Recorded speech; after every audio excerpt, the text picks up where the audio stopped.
Theo Heyman, a management consultant and an author, defines organizing as the process of defining and grouping the activities of the enterprise and establishing authority relationships among them. Louis Allen, another management expert, provides a more detailed definition. He says that organizing is the process of identifying and grouping the work to be performed, defining and delegating responsibility and authority, and establishing relationships for the purpose of enabling people to work most effectively together in accomplishing objectives.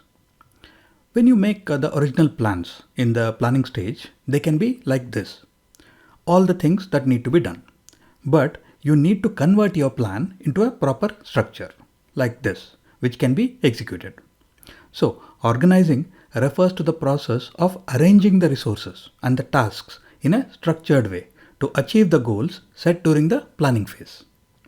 This involves determining roles, responsibilities, and allocation of resources like time, money, people, and materials, which are necessary to carry out the plan effectively.